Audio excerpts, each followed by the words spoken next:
Hello, everybody. Thank you so much for joining me today on this live stream. I apologize, I pushed back a little bit. I'm a little under the weather, but I'm going to try my best to answer some questions for you. So, first and foremost, if you wouldn't mind telling me if you hear me and see me okay, that's always super helpful. And then, of course, please add your questions to the chat. Hello, Aldrin. Great to see you. Thank you so much for catching the stream. I'm going to start with some questions that I got from students in my course and from email subscribers. If you like editing content, go check out my free guide, which you can download in the description, and then you will be subscribed to my email list. And I'm going to prioritize questions from subscribers. But I should have time to get through a lot of questions, and so we'll just kind of go until we run out of questions and see how long that is. And thank you, Greg. Thanks so much for joining. All right, let me share my screen. Hopefully, this will work well. All right. So, I'm sharing my screen to start with the first question. So, everybody, please tell me your name and where you're from. I love seeing how many people are watching from all over. And then also add your questions. Okay, let me get started here. So, Hassan, who is a student in my course, he had a question about timelines, and he asked a question about final timeline tips and tricks and insights on polishing the final timeline for a professional finish. That is a great question. So I'm sharing my screen. Oh, Greg, Santa Barbara. Awesome. Thanks for joining today. So I actually have open in Premiere. I have an actual editing timeline that I use to prepare a spot for broadcast TV. So there's something I want to share that I think will help you that you may not have done before. So as you are moving up from maybe you're doing social media content, YouTube videos, or web deliverables, you might not be familiar with how to prep a final broadcast deliverable. So, one thing you're going to want to keep in mind is time code becomes more important when you are delivering. And so, you'll see on my time code here, if you look where my mouse is, apologize if that's kind of small, but you will see that the beginning time code of my sequence, the first frame of my sequence, says 00:59 minutes, 58 seconds, and 0 frames. And that means that when I go through here, you can see the frames tick up until finally we get to the first frame of action in this broadcast spot is at the 1 hour mark. And so that is the main thing you want to keep in mind is you want the first frame of action to be at the 1 hour mark. So where you would set that in Premiere Pro is you can click right here and click start time, and you will get a little pop-up window where you can actually set the time code at the proper start time. Some common start times are just 2 seconds before the first frame of picture, like I did here. So I have 59:58. So I have to fill up 2 seconds before that first frame of action. And in this case, I used 1 second of bars and tone, and then I filled in the rest with black video. But another common start time would be like a minute and a half before the first frame of picture. And you would, before the first frame of action, you would add a lot of times a slate, which has the name of the commercial. And then there's certain codes that broadcast TV stations. They're often called ISCI codes, I think. And they're specific codes so that the broadcast TV stations know exactly what you are delivering. And so if you had started your time code with, for instance, there's a 1.5 minutes before that first frame of action, you would add a slate, you would add bars and tone, you would add um, a number of other things, black video to fill up that time. So basically, in a nutshell, your time code is a big difference. So you'll see my first frame of action is at the 1 hour mark, right? And then when I go to the very end of the spot, you will see it is exactly at 30 seconds. Because another thing you might not be used to when delivering is that you have to be frame accurate in the length of your commercials. So that's also important in your timeline. And you may not be familiar with that if you're just editing for web and it doesn't matter how long things are. But when you're um, delivering broadcast spots, you have a media buy, and your media buy is often for a specific time frame, length of spot, and those are usually 60-second, 30-second, or 15-second for broadcast. And so this was a commercial that is for 30-second media buy. So I'm going to show you through a few more things on this timeline. And please add your questions below. I've got a few more questions to start with. But yes, please leave any questions you have and I'll get to them. But I'm going to show you what's in this timeline. So if I go to this frame, you can see this is a graphic with alpha. So I can turn it off and on, disable it. So that's here. And then these are simply the final color correction renders in my timeline. And these are the high res, and these are quad 4 Apple ProRes or Apple ProRes 4444. So it's basically almost uncompressed. It is technically a little bit compressed, but in this case, it's the highest quality. It's very high quality to prepare for final export. So when you're doing broadcast commercial delivery, you want the highest quality possible. Or I could put it this way, you want Apple ProRes 4444 as sort of the minimum. You're no longer dealing with, say, an MP4 that might be fine if you're exporting just for web, but you want to be starting with the highest quality file. And I'd say Apple ProRes 4444, which is what I get from the colorist. That is what is in my sequence. And then something cool that's just happens to be in here, because when I do my online, I usually start with the raw. I'm going to enable what is under this. So this is actually what I delivered to color. And something very interesting with visual effects is often you can deliver the backgrounds and then you can deliver the VFX as a separate layer. So you can see I can turn on and off the layer of the visual effects. And this gives the colorist a lot more options to do fine detail in coloring. And then you'll see here's both, or here's just the visual effect, and then I'm going to show you turning it on and off. So here is the visual effect 3D animated dollar bill and the background, and then here's the final color. So as you know, maybe by now, um, I work with a lot of colorists, or I get the opportunity to work with colorists on broadcast TV commercials. Shout out to Brandon Thomas at TBD Post, a dear friend of mine who is incredible. And you can see how color really changes the look and really ties it all together and adds kind of a finishing touch over um, over this visual effect. One question I got recently is, do I add the color to the visual effect and then put it in? But what I do is I keep the visual effect raw, so the visual effects artist is not putting any color on it, and then I deliver a raw background and a raw visual effect, and then the colorist, in this case Brandon Thomas, adds the color over it. So it sort of puts the color over the visual effect and sort of ties everything together and creates a really cool look.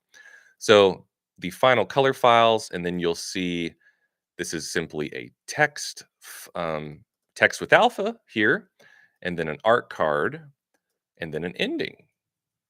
Okay, and then the bars and tone at the end, 2 seconds after the ending, is mainly to sync up perfectly with the sound mix. Oh, Keshav, so great to hear from you. Love from India. Thank you. And Ann Kerr, thank you for joining. I'm going to get to your question soon. Everybody add questions if you want me to get to that. But you'll see right here below, I'm going to keep showing you a few things.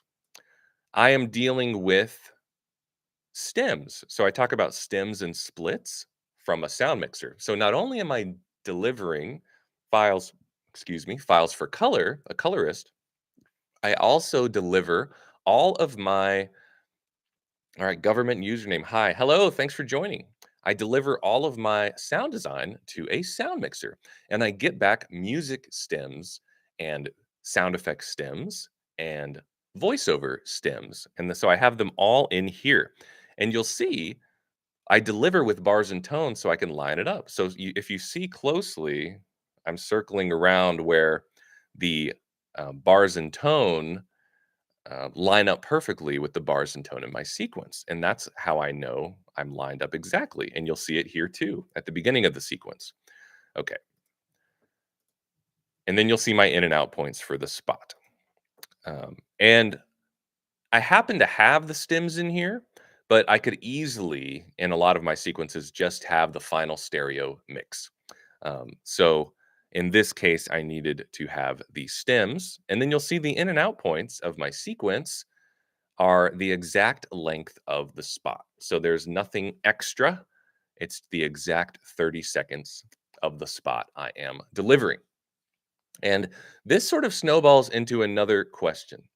So I hope that was helpful, Hassan. Keep the questions coming and great to have you in the course. I have another question from Doug, who's also a student in my course. Hello, Doug. Always appreciate your questions and your involvement in the community. He asked, I think Doug is getting into some higher end projects, and he asked, where do you go to find out the requirements for commercials and TV spots? For example, what special extras are needed for the edit, like 12 frames of black at the start, for instance? That is a fabulous question, and that is something to get used to for sure when you are doing um, more commercials because it's very different. Oh, Payne Moore, thank you so much. It's going good. Thanks so much for joining me today. It's very different when you are delivering for broadcast. So, and I don't see a lot of this available online. So I think it's probably helpful if I go through some of these ideas. So I'm actually going to try to share a document. We shall see if this works. So please bear with me. So I'm going to stop sharing and then I'm going to try to share this document. Okay. So hopefully you could see this. So to answer Doug's question and hopefully to help whoever's watching, when you are delivering to broadcast, typically the producer that you're working with that has hired you is going to give you a spec sheet. So you typically have a spec sheet, and these include a lot of different um, specifications for how they want things to delivered. So this happens to be for a TV station. I redacted some of the info, but I left in a lot of interesting info. So if you want to, I'm going to go through some of this. So I did some broadcast spots recently, and this was the spec sheet.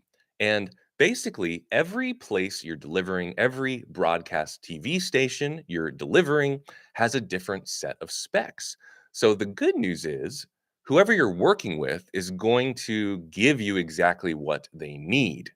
But now, then it's just a matter of matching it. And you really have to be super detail oriented for things like this because what you're going to do is you're going to work through all these specs, then you are going to export using these specs, then you're going to deliver it to the TV station, and they are going to quality control what you're delivering, and they are either going to pass what you're delivering or they are going to reject. So you have to follow the correct specs if you don't want to be rejected. But you can do it. So it's just a matter of being detail oriented. And this one is a fairly easy one. They all have a different, some are more complex than others, but here's a pretty easy one. So let me just go through it so I can show you an example. Now, one thing nice about this is they actually have a preset you can load into Premiere. If you download it, they say it here, and that's pretty common. So I highly recommend that. If they tell you they have a preset, well, go ahead and download that. And then when you go to your export, you can simply use their preset, which can be wonderful. Okay, but now let's say you didn't have a preset. What are they asking for? Well, they're asking for movie files, and they are doing 1920 by 1080. So 4K is very common for a web deliverable, but in broadcast TV, 1920 by 1080p is still extremely common. So that's, you might see that. And if you're surprised, just understand, no, a lot of TV, broadcast TV is still 1920 by 1080. And then you might be editing in a timeline that's 24 frames per second, or with broadcast, you might be editing in a timeline that's 23.976 frames per second.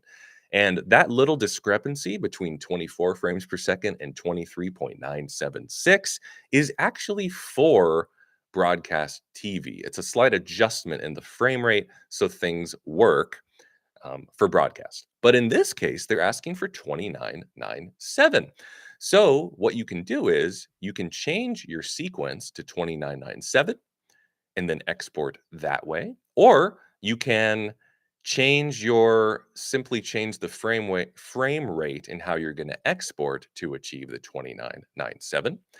And then here you have a few different options. They're saying you can do MPEG-2 at 35 megabits per second, an MOV file, H.264 at 16 megabits per second. And since they gave me the megabits per second for H.264, I'll probably do H.264.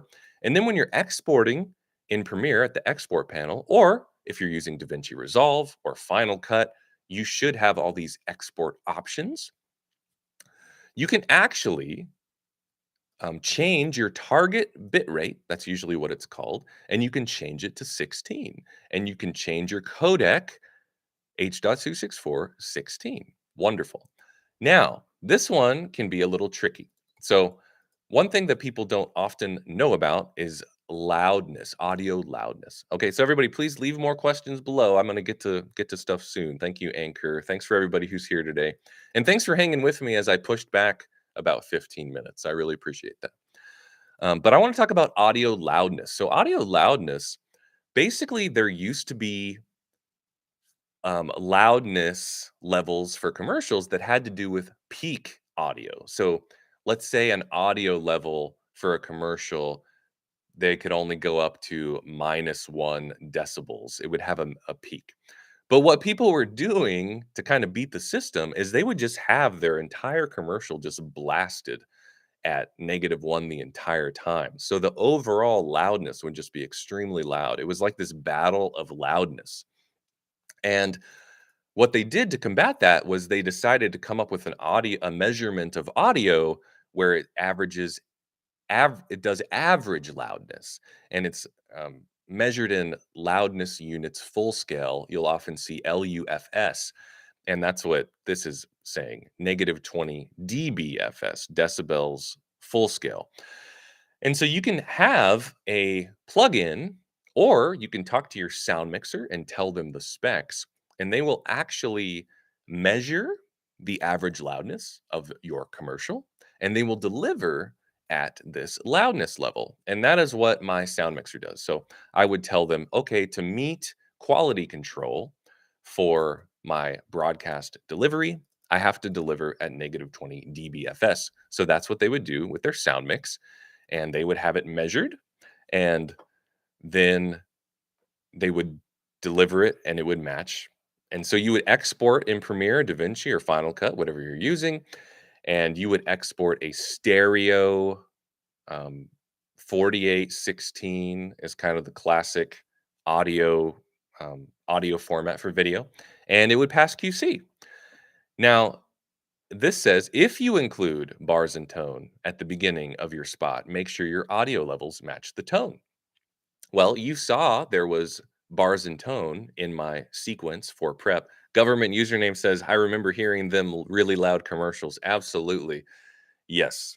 Yes. That's why they fixed that because they were just getting too loud.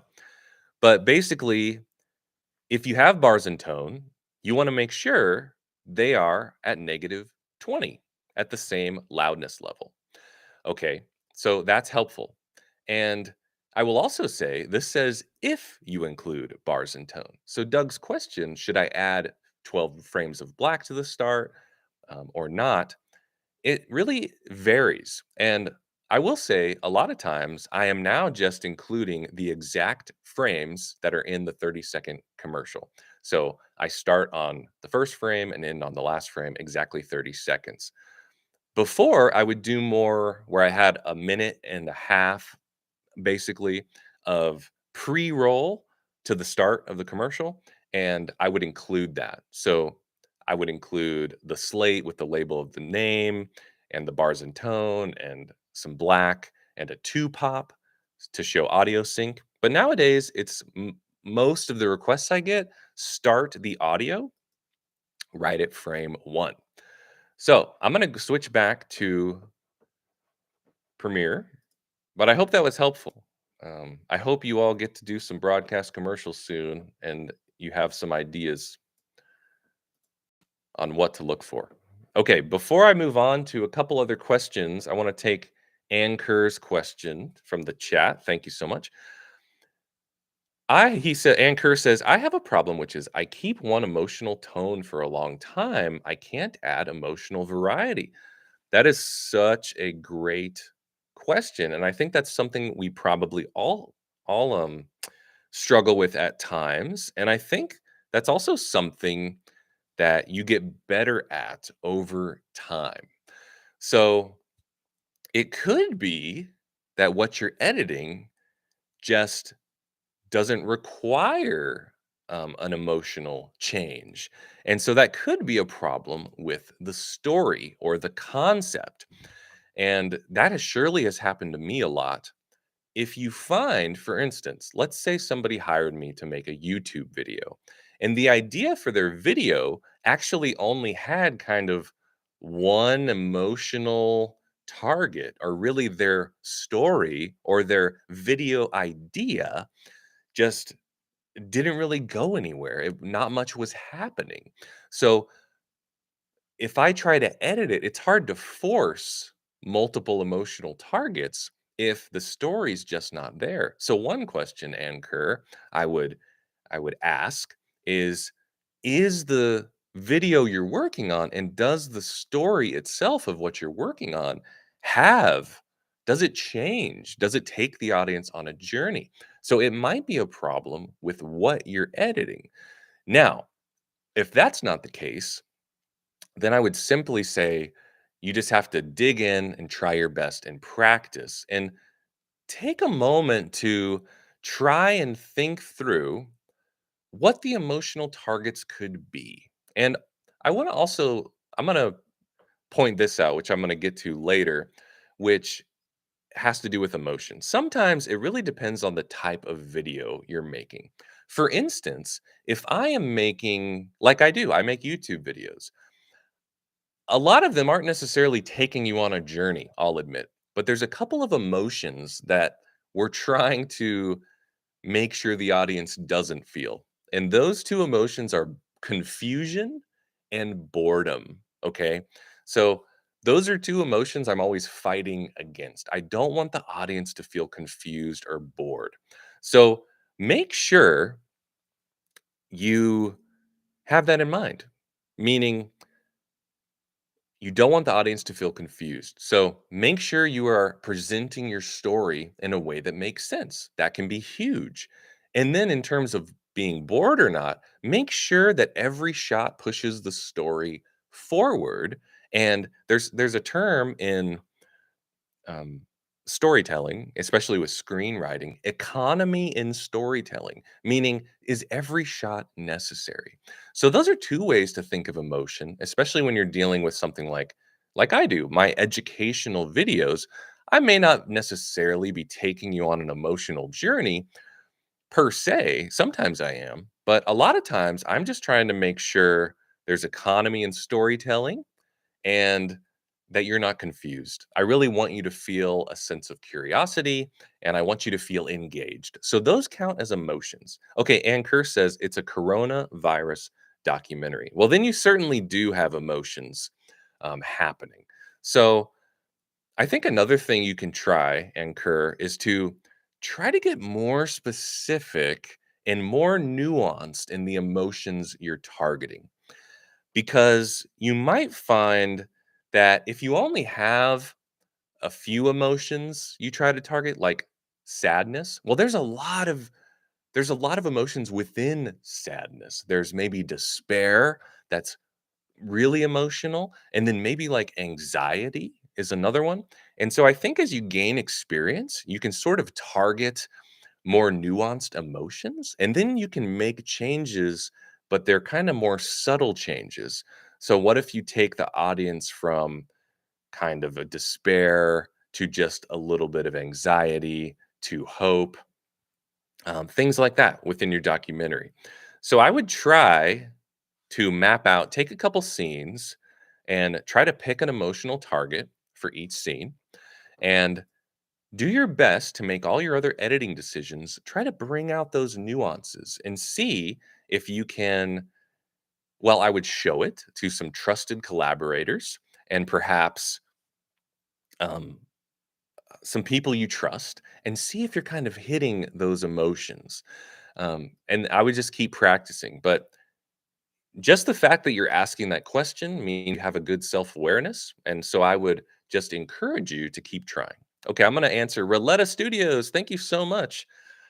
Oh my gosh. Okay, great questions. Roletta Studios asks, what percentage of editing is influenced by sound effects and BGM? Oh, background music, I bet.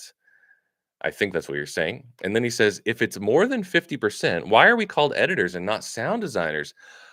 That is a great question. Well, I think we're both. I think almost all of the pro editors that I know and I'm friends with, we are to some extent sound designers. Um, Now, it's a little nuanced, right? Because we are oftentimes doing rough sound that can get replaced and improved upon later.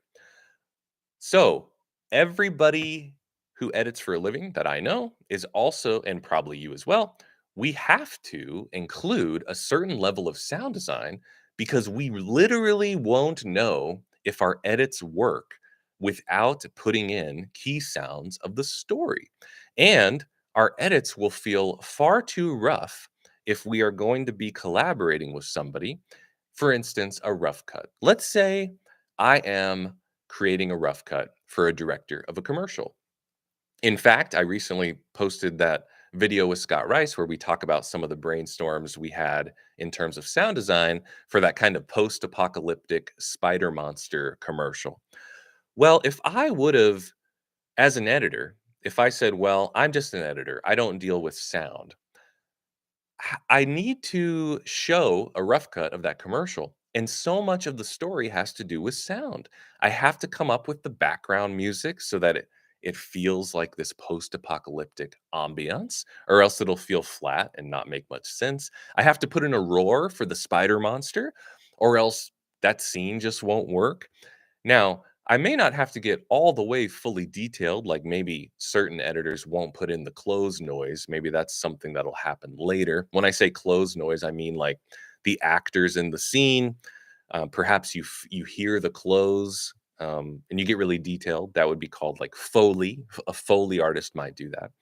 But you really have to get the the key story sounds correct, and you have to build enough sound so watching the rough cut isn't distracting. So, whether somebody's working on a documentary or unscripted television or a commercial or a feature film, editors are responsible for some level of sound design. Then depending on your budget, you are exporting your sound design that you've created as the editor, and it is quite true that you might hire a sound designer and they are going to go through, and this happens to me too. they will go through my sound design and they will plus up everything or as much as they feel they need to. So say there are so say for my rough cuts for that one commercial, for example, that I put in this post-apocalyptic ambiance.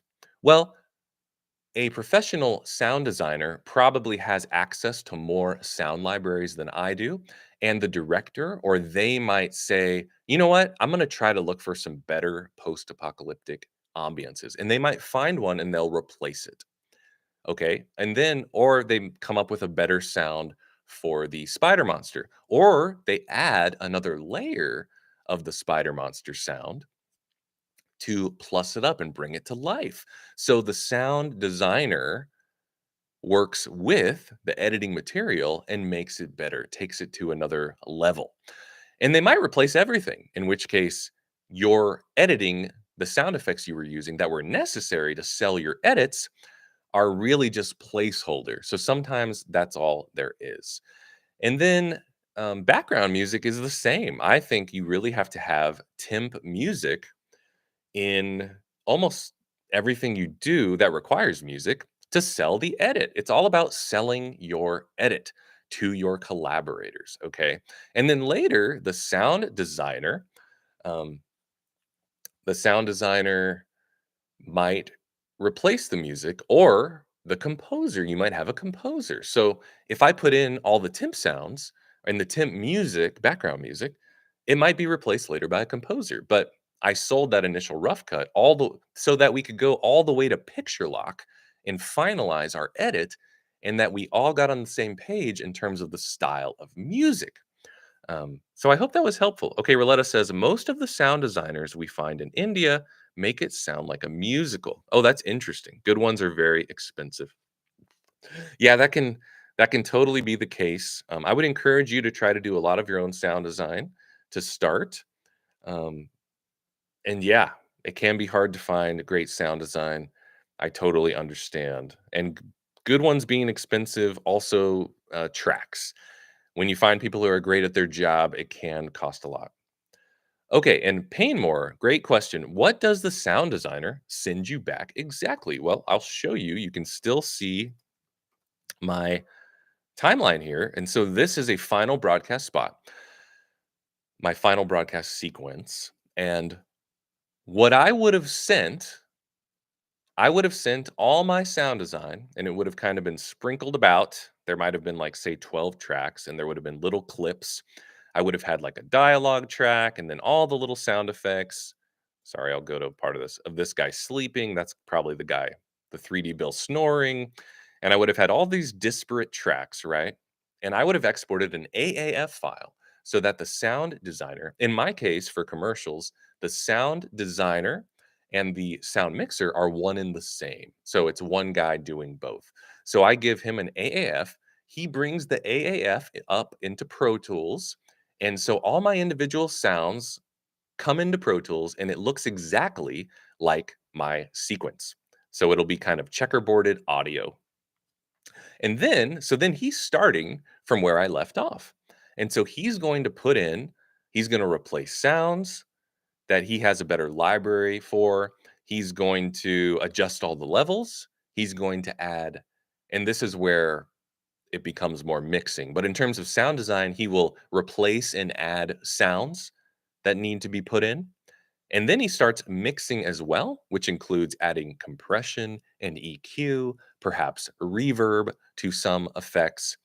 And then he's going to do the final leveling. So remember at the beginning of this, we talked about delivering for broadcast with a particular loudness to meet the loudness specifications. So he or she, whoever the sound mixer is going to make sure that the loudness is correct to pass quality control. So um, remember that spec sheet I showed? It would be -20 LUFS. And then what I get back is usually I get back a final stereo mix. So it would be one file, 4816 wave file that fits right in and syncs right up. Or I'll get what's known as splits or stems. And in this case, I have stems in here, and My sound mixer, David Bewley, he's a fabulous sound mixer. Shout out to David. He exports just the VO by itself. And look, I have English and Spanish, so I can easily deliver in both by turning one off and keeping the other on. And then we have the music by itself, and then all the different sound effects. And this is just so I have some more flexibility later if I need it. But usually in my final delivery sequence, it would just be a stereo wave file of the final mix. So that is what they would deliver back. I hope that's helpful, Payne Moore. Okay, Anchor, another great question. I have a couple more questions to get to from email subscribers. So let me do a couple of those before I hop into your question. Um, Ben, an email subscriber. Thank you, Ben, for the great question. He has a great question about emotion. Oh, you're welcome, Painmore. My pleasure. Thank you guys for joining. You guys are so encouraging and so great, and you ask great questions. These are really a blast for me. And I was a little under the weather today. I wasn't sure how I was going to do, but this is turning out to be really fun. So, again, sorry for making y'all wait for 15 minutes, but let me get to a couple more. So, Ben from my email list, he has a great question. He says, if I have some segments shot live, and I think this is for a documentary, shot live in the moment with a person speaking, something like giving instructions, then I want to fill in some parts with a voiceover to get sections together and move the story forward. Should I be guided by emotion in these voiceover segments, or should I purely try to fill in information that I think is missing? Are there any rules? Fabulous question. You are asking the right question, Ben.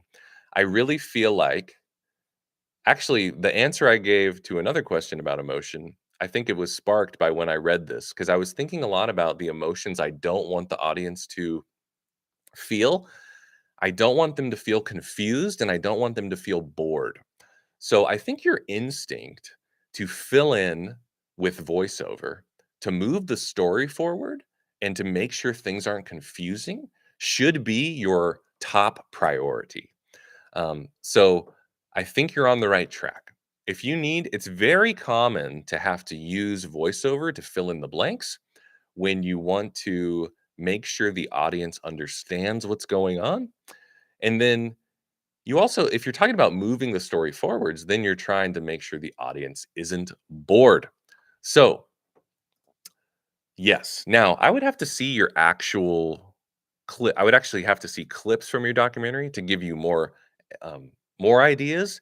If it's an emotional scene, let's say you shot something live. One idea I have for you is you want to make the performance of the voiceover match the emotion, the target emotions you're trying to evoke with the live stuff too. Because when you're shifting from a live documentary scene to a voiceover, I think one of the keys is you want it to have the same feel and you want to be targeting the same emotions. So that's one thing I would say in terms of performance and how you record the voiceover.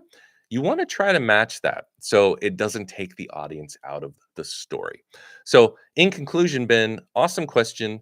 Yes, push the story forward with the VO and um, add clarity with the VO. And then I would say do your best to get a voiceover performance if you have that, if that's within your power, if you're the one doing the voiceover, try to match the same emotion of the live stuff you had. So it feels fluid. I think that's key. Okay. Thank you so much for your question. So, Anchor, thank you. So tell us the steps of your sound design laying effects. So I like to start with ambience. This isn't always how I do it, but this is a way that I think can really serve you well. So especially when you're working with um, audio that has dialogue, whether it's a voiceover or a narrative dialogue, I like to start with building an ambience so that your voiceover or dialogue has a nice place to sit. So that could be as simple, if you see this shot right here, it could be as simple as using the room tone that was recorded on set. So it simply feels like a room. It's not just silent, it feels like you're in a living room. And then in this scene, there's a little, I think in this scene, there's like a TV on. So the dollar bill's watching a TV. So I might find an ambience of the TV. And then that allows me to have a little bit of audio while I edit the voiceover and dialogue so that I can have little fade ins and outs, and I can level things out so there's no jarring dropouts of ambience. So I would do ambience, then I would let my dialogue sit, and then I would work on music if that's a driving part of the piece, if it's music driven, or if there's a little score here and there. And then I would think about layering the actual specific sound effects. And what I would do is I would brainstorm what sounds I need. So I might want some sounds of a remote control in the hand of this 3D animated Bill. You see his mouth open. I want to find a good piece of snoring. Okay. And then he wakes up. So he kind of moves around a little. So I might want to find the sound of like paper. So it's as if the dollar bill is in motion, right? And then here, of course, this is a big sound that's important for the story. He drops the popcorn. So there's a sound of the popcorn bowl hitting the ground. And like Roletta Studios mentioned, our if we're doing all the sound, are we just sound designers? Well, that's part of our job because I can't show this edit to my collaborators without the sound of the bowl hitting the ground, or else this just wouldn't work. So then I would start layering the specific sounds. So that's kind of a simple four-step process you can go through Anchor, and I go into detail on this in my course in the sound design lesson, but, ambiances, dialogue, music, specific sound effects. That'll be a great start for you, okay? Okay, Vlado Edits, thank you so much for your questions. Let me look through here. My clients value speed more and more, and most of them expect a 48 to 72-hour turnaround, but I feel like that lowers the quality of my work. How much time do you have for a 30-second spot? And then oh, that's excellent. Okay. Oh, I totally feel you. I think there's always a time pressure no matter what you're editing. And I will say the bigger budget projects you get in your career as you move up, usually the more time you have. And I will say this is one of my favorite aspects of editing commercials because there's kind of two main ways you can make a, a living as an editor, kind of the top of the heap, which would be TV and movies. So, like a Hollywood editor. And then there's commercials. And one of the benefits, in my mind, of commercials, when you have a TV show, you just have these deadlines that are very difficult because there's a a broadcast deadline and it's usually a lot. TV shows are 30 minutes to 60 minutes and there's a lot to get through, right? But with commercials, I typically have a 30-second spot, sometimes 15 seconds, and I might have a few weeks. I might have a couple of weeks to spend on a 30-second commercial. And I love that because I love digging in and really trying to make things perfect. So it allows me the time, and I totally try not to take it for granted. I feel very blessed to work on commercials where I get a good amount of time. Now, there's still schedules, and it may seem like a lot of time to get 2 weeks to work on a commercial, but when you consider all of the people involved, all of the different notes coming in, and then collaborating with visual effects and doing all these rounds of revision and prepping for a sound mix and cutting in the sound mix and cutting in the final VFX and then collaborating with the colorist. It is a lot of work, and we do fill up all that time. But I would say, Vlado, just to encourage you, just keep working, keep practicing, keep trying to improve your skill so that you can demand eventually more time to work on your stuff. But that is something we all run up against. We're all bumping up against budgets. We're all bumping up against timelines because obviously our clients want things done as quick as possible and at great quality. Um, and that's just a reality. Okay. Thank you so much for your question. I hope that was helpful.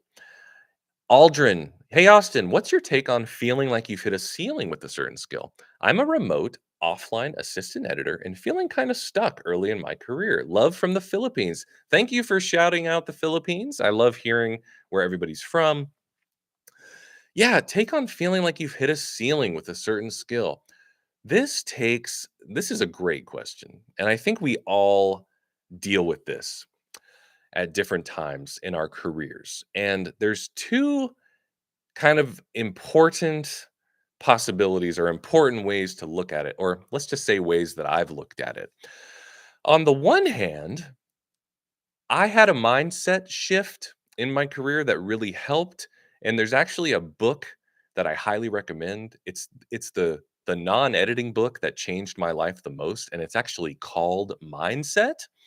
And it basically has you shift from a fixed mindset where you believe your talents kind of can get stuck to a growth mindset where you basically develop a belief where if you put in the hard work, you can improve. So it's about effort, not talent. So, on the one hand, I would recommend that book. And I would try to shift your mindset that if you put in more work, the right kind of work, you can break through the ceiling of where you're at. So that's one piece of advice that I like to give everybody. It's an incredible book. I think it can really help you. It really changed my life. But on the other hand, because two things can be true, there could be things, um, there could be things that you can break through and get to a new level. So think about that first. I want to encourage you to try to break through those ceilings, if you will. But also there could be skills. There are skills that I have that I've realized are just not my sweet spot. And it actually helped my career to realize, well, for instance, I'm just not a graphic designer. I'm not particularly good at motion graphics.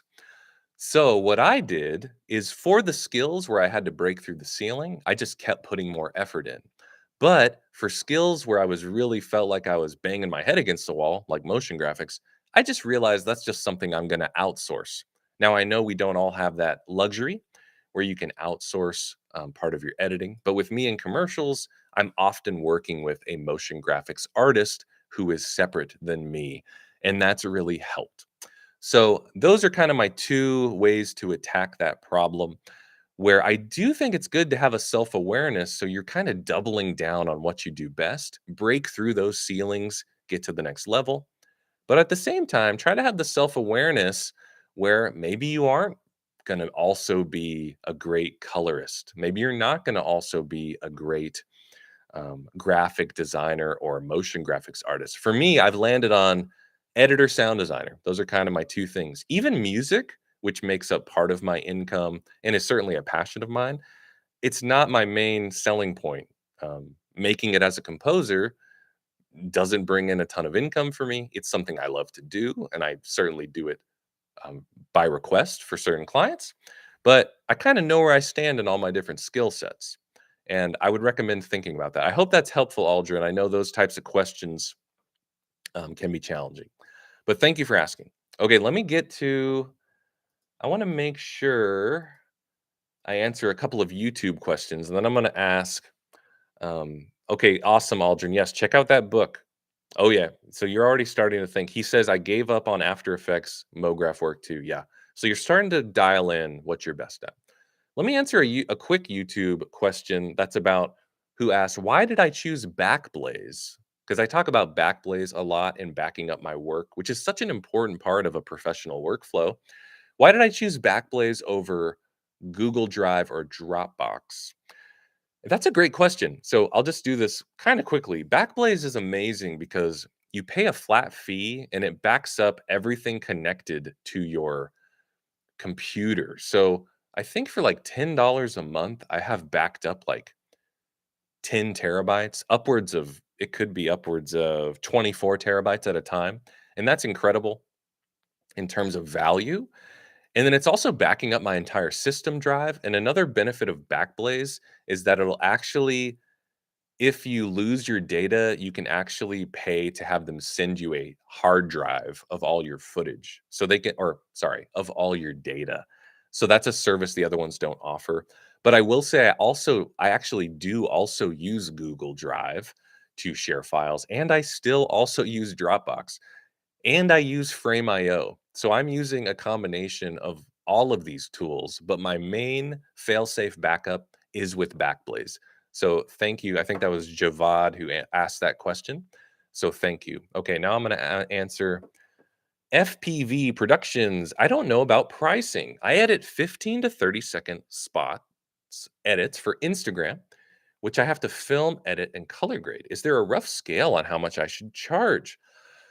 This is a fabulous question. So I have my best stuff on pricing is in my in-demand editor blueprint, which you can now get as part of my course.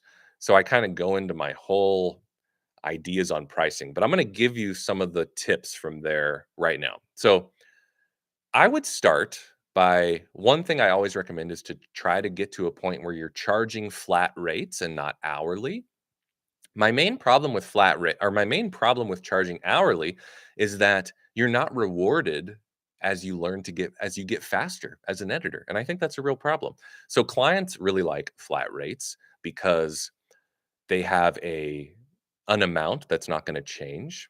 But then we like flat rates, project rates as editors because as we get faster, we are rewarded and therefore we can raise our hourly rate.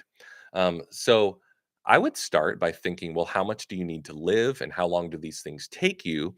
And kind of come up with a flat rate that makes sense. And also, the market's going to tell you how if your rate works. Because if you set your rate too high, you will get less jobs. If you set your rate too low, you will get more opportunities, but it may not be where you want. So it's a little bit of a dance as you figure out your own pricing. But I would say come up with a pricing that makes sense for you to make a living, make it a flat rate, and see if you can get more work doing that. Those are just some initial ideas for you. Okay. Yo Man says, bro, how about some breakdown of popular YouTubers' videos? Yeah, that's great. I don't I don't have plans for that, but one thing yet, I think that's a cool idea. One thing I'm gonna ask you all for edits. I'm thinking about roasting student edits. Obviously, it'll be a very respectful, but I'll show you how I give notes on an edit. And I usually go very in depth. So I'm gonna send an email to subscribers and I probably will post on my YouTube community wall with a form where you can fill out and send me your edits. And I'm going to start, hopefully, I'm going to at least try one, see how it goes, make a video where I roast some edits and give you feedback. I think that would be really helpful. That's what I do in my course. And I would love for you guys to see and experience that. Okay, Nachiketa. Apologize if I'm not saying that correctly. Love your videos. I am primarily a writer director that edits. Oh, that's awesome. Out of necessity as I work towards being able to hire editors to work with. What do you need from a director to keep the relationship good and productive? And what do you make sure to do to serve their vision? Wow, that's an awesome question. You are already on the right track. The fact that you are thinking about your collaboration in that way proves to me that you're probably going to be a great collaborator. Okay. The fact that you are already thinking about the relationship. Well, and I will also say the fact that you are having to edit to start as a writer director, that's great because you are going to understand how to communicate with an editor because you have that experience. So you'll have a little bit of a common language already, the fact that you were able to do that. And so what do I need from a director? What I think we can all speak to this. Tell me if you agree. We love clarity as editors.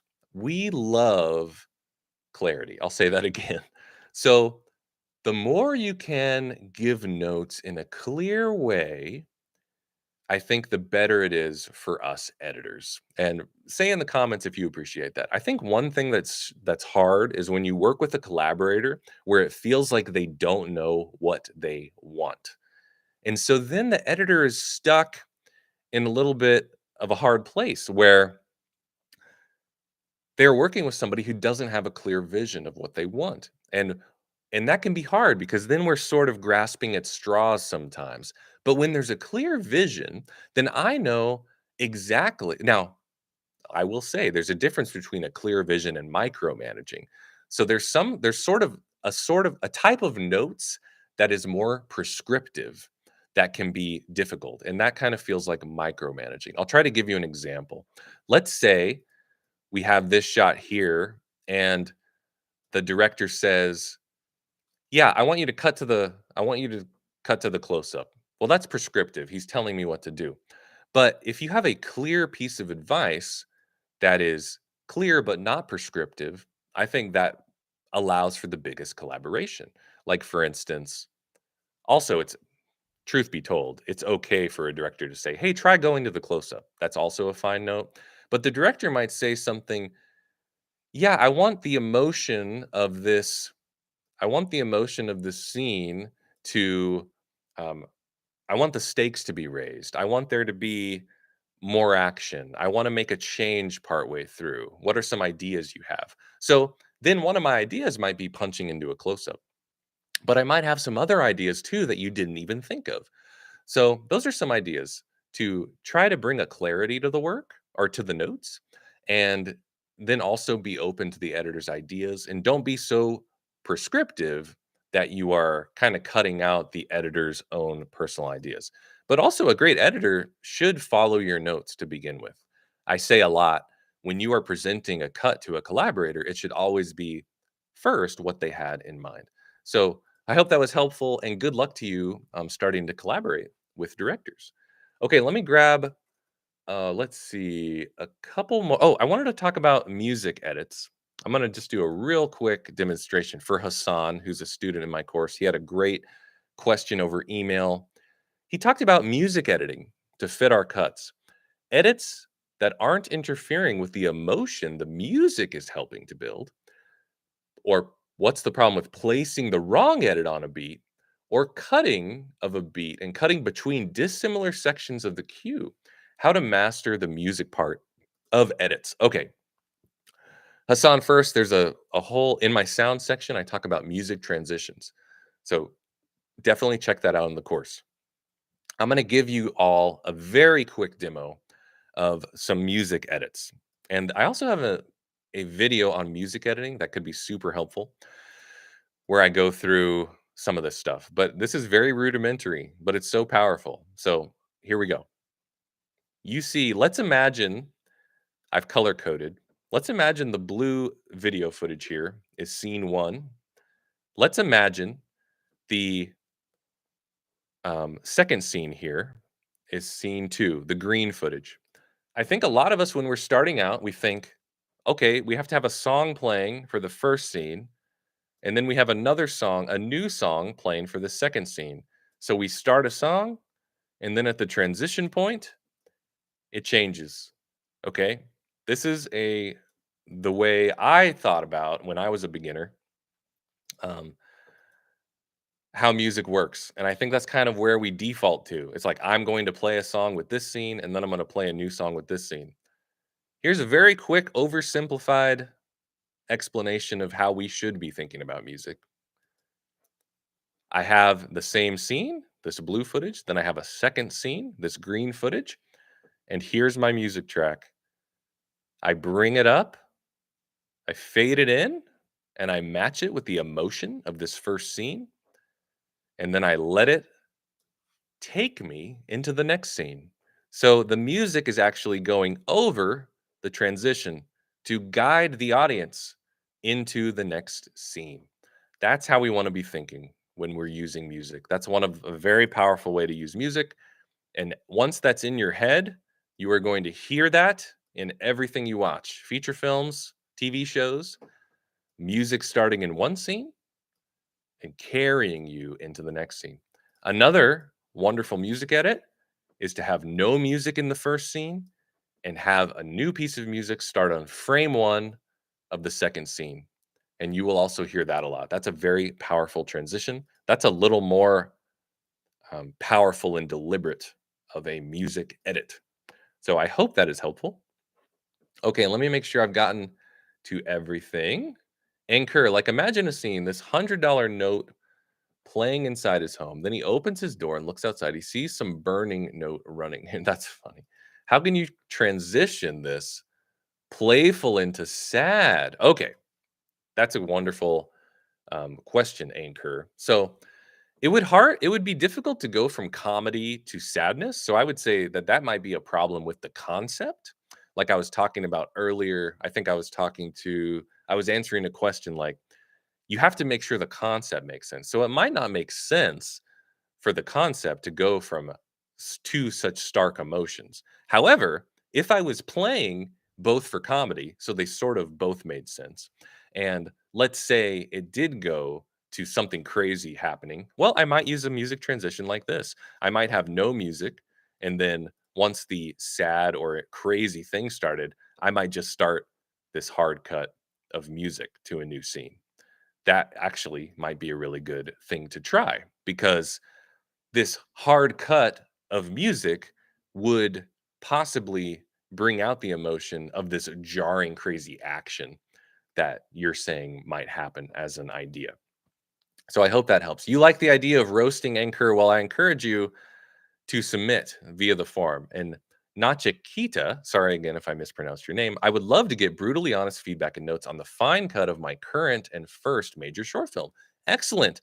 I do have to have a time limit to make it work for a YouTube video, but if I could roast a scene, I think I'm going to have a time limit of like 2 to 5 minutes so that I can play the whole thing and then give detailed notes. So please look out on my community wall for um yeah, please look out for that form because I think it's going to be a um, really fun video format. Because I'm sure you guys have a lot of great editing that you'd like to share, and that'll be really good.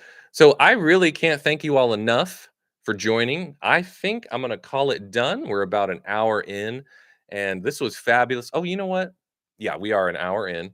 And I want to say thank you personally to everybody who joined the stream and asked questions. Please email questions. I make basically a running list of all the questions that are on videos, that my email subscribers send, and then my students send. And if you like editing content and you haven't downloaded my free guide yet, please do. It's at the link in the description. And also, if you want to go deeper, check out my course where I go in depth to all these questions and I give you my entire process that I've learned over 20 years. Most importantly, though, you get to work through these concepts on real projects that people are really digging and using on their own demo reels. And then I give you personal feedback, which is that's what helped me most. So you'll never see a course from me that doesn't include personal feedback because it's so key to our growth as editors. So thank you, government username. Thank you, Encore. I'm going to close down. Peace to you all. Have a great day and happy editing.